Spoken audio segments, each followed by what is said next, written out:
people think that the mitzvah of Chinuch is from a father to a son, is from a Rabbi to a Talmud. And the rest of it, the rest of us are just there to observe. But that's not really what the Torah means by Chinuch. Every single yid, every single person has a responsibility to inspire others, to mechanech others, to teach others by deed, by word, by example, and will be held accountable by not doing so. The most classic example would be what Chazal say about Yaakov Avinu.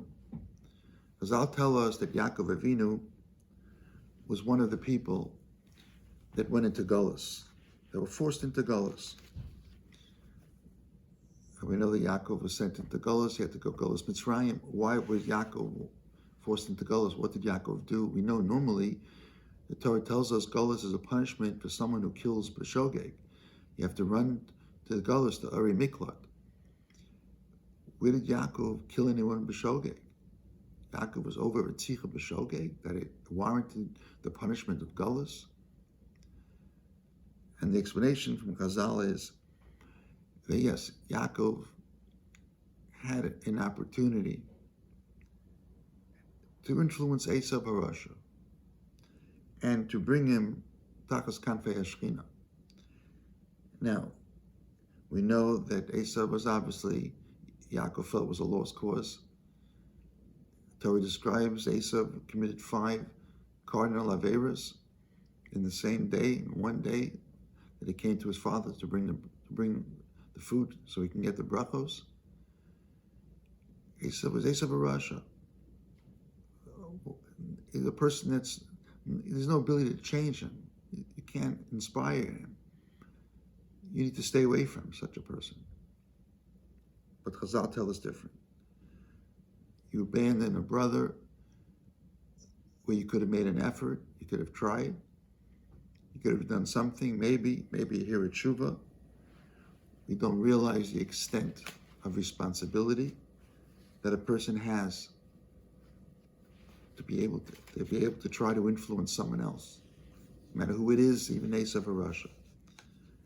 And the fact that we think that Esav will never be able to change, Chazal tells us not a cheshbon. That does not come into play. We don't know when a person will change. We don't know when a person can make a difference. HaKadosh Baruch Hu tells Avram Avinu, you're going to go back to your father in peace. And what does that mean? Rashi explains from Chazal that HaKadosh Baruch Hu says that he's going to go back and to join his father Terach. He promised him that he will come back to join his father Terach. Terach was in Ovid Avodah Zarah.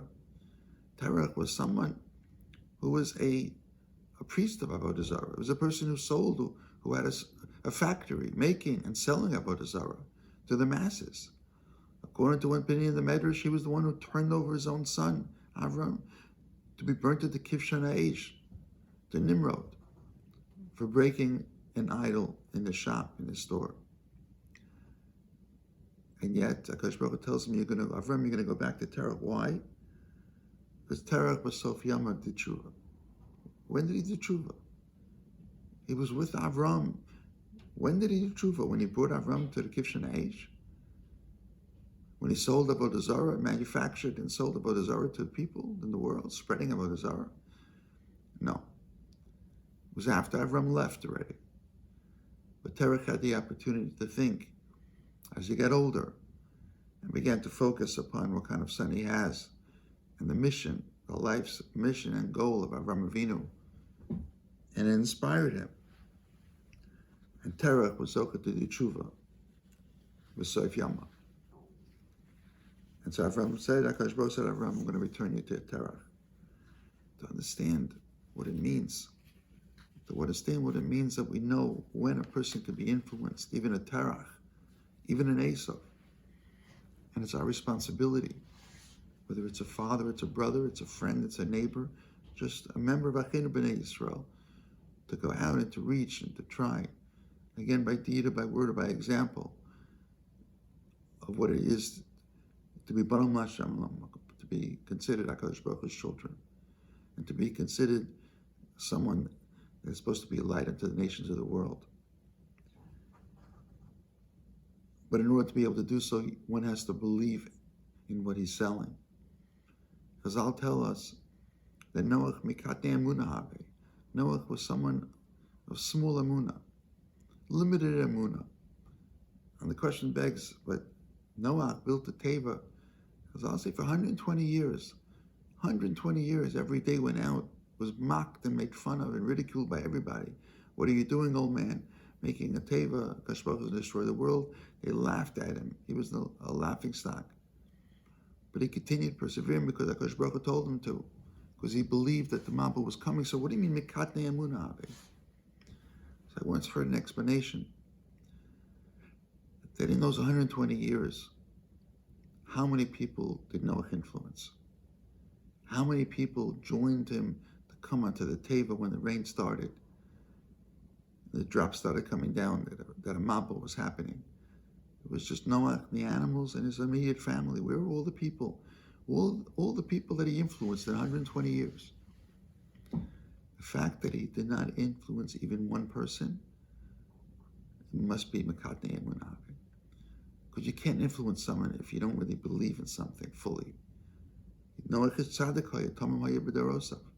Noach was a righteous person and worthy to be saved and his family saved and worthy to be the father of the world.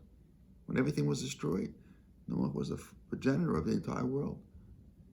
And yet, something lacked in his self-belief, because it's impossible not to influence at least one person in your life unless you really don't believe in what you're trying to influence, because then you can never do it. Shara, Moshe Shara's 25th yahrzeit, which was just this past weekend, used to tell over a story that he went to Talmud Torah in the 30s as a child growing up in Brooklyn. You know, yeshivas those days. Went to a Talmud Torah, and he was the only person in his entire class in Talmud Torah that remained an Orthodox Jewish, Shomer Shabbos, Shomer Torah mitzvahs. And he remembers that when he was already in a position as the head of Agudas Yisrael, he received once a scathing letter of people criticizing something that Agudah had taken, a position they had taken. And one of the signatories on the letter he recognized as his Rabbi from Talmud Torah days. And he was interested in reconnecting, and he sent him a note and he sent him a letter, and they made up to meet at a restaurant.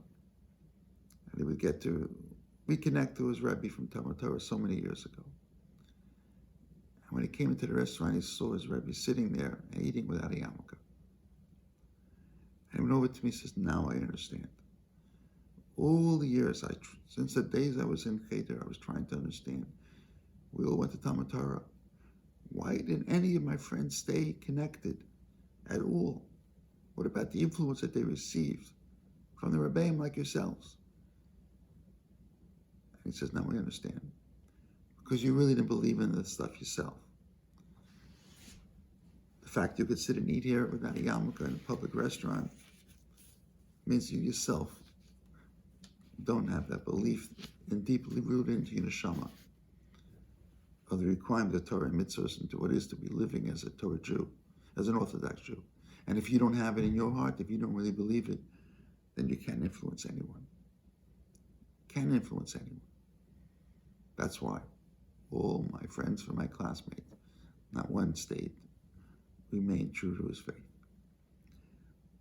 A person is to be able to inspire others. It has to mean something to you. You have to feel it. You have to live it. You have to really believe in it in every fiber of your being. It has to be given over with fire. The Gemara in Shabbos and Taf Peiches tells us, Kifo leim ha'kegigas. Kadosh Baruch Hu about to start Yom Tov Shuas, Man Matan Taraseinu. The Gemara describes there that Kadosh Baruch Hu took the mountain of Har Sinai and held it over their heads as like a barrel, kegigas, and said, if you accept the Torah Muta, great. I'm going to drop the mountain. I'm going to bury you all right here. The Tosas ask, what was the need for it? They already said Nasa v'nishma. What was the need to force him to lekafalim hakagigas, to hang the mountain of Har Sinai over them like a barrel? They already said Nasa. They already agreed to accept it. And Tosas answers, because Torah had to be given b'eish. Torah wasn't enough. You wanted it, not enough that you agreed to it, that you valued it, but it has to be in the Sinah, the giving has to be with the age of Har Sinai. It has to be in a fire. Torah has to be given b'eish. Why does it have to be given b'eish? Because without eish, it's nothing. Just transmitting Torah, cold, ice Torah, as Rabbi used to always say, there's no warmth, there's no fire that lights up in the neshama. The person, his own observance of mitzvahs and his learning of Torah is warm, is felt, is heartfelt, and others connect with it as well. But if not, there's no connection. If it's not given over with fire, with just a cold connection, influence is not possible. Influence is not possible. The ways that a person is able to feel the influence of other people, to be able to understand and appreciate that one can be influenced. You can be influenced by understanding the responsibility that you have to other Jews. There's once an yeshiva, and yeshiva called him one of the boys who was struggling, and he asked him what he wants to do when he gets older, when he grows up. He said he wants to become a sofer. He wants to become a Sefer Torah and write Sefer Torah. So he says, why do you want to become a Sefer Torah? Or write a Sefer Torah? Why do you want to become a sofer? It's the ability to have such kedusha to accomplish so much. So as Rabbi said to me, a sofer writes on parchment, and parchment comes from a dead animal. When you teach Yiddish a kinder Torah, that's an imprint that lasts forever. It's alive. And the neshama stays alive. The Dari Doros. That neshama will continue and create other generations. The sofer is on dead skin, on dead carcass. Teaching Torah to another person, inspiring another person to Torah, is alive. Is teaching someone with life, that has ability to connect and continue for future generations. And that's our responsibility, to be able to do so. And we all could do so. Every person has the ability to do so. And the ones who don't know, because we sell ourselves too short. Rabbi Ezraki, the senior Rosh Hashivas in Klal Yisrael today, was once approached by a boy struggling with Yiddishkeit.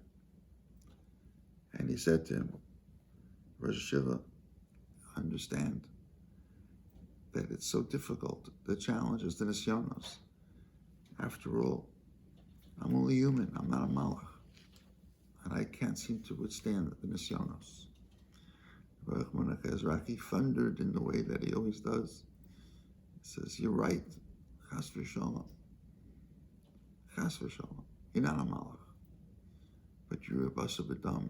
You're a tzel malakim. The potential, the opportunity that you have is so much greater than anything else that you could possibly find. Because at the end of the day, our understanding of this responsibility that we have is that a human being is limitless, what he can accomplish. A malach has a mission, and he can only go ahead and accomplish his mission. He can't change, doesn't change himself, can't even change the world. But we are human beings, and we have a nefesh, we have a tzel malakim, nefesh elokai mimal, achilek elokai mimal. We have the ability to transcend what all the nisyonos of this world, and even stronger than the malach, we're a human being that's able to go ahead and connect to HaKadosh Baruch Hu and inspire other people as well to do so and to carry on the Avodas Hashem. That's our responsibility. This is the lesson that we have in life. This is Chinuch. Chinuch is not to be confused just with a Talmud and a Rabbi, a father and a son. But we're all Rabbeim and we're all fathers, because we have this responsibility for Klal Yisrael, to mechanech them, to inspire them with fire, with eish, and to do so with our human qualities, because of a connection of our neshama to HaKadosh Baruch Hu. And that is something that we can do. Erev Zman Matan Torah saying to make a commitment to ourselves. And we're going to all become Rebbeim and transmitters of HaKadosh Baruch Hu's Torah. Not necessarily in a classroom, or at a pulpit, or in a beis medrash, but in every single place where we go, at every single moment of the day. We are Mechanchim, we are HaKadosh Baruch Hu's army. Mechanchim, Klal Yisrael, Lidva Hashem. Have a wonderful Yom.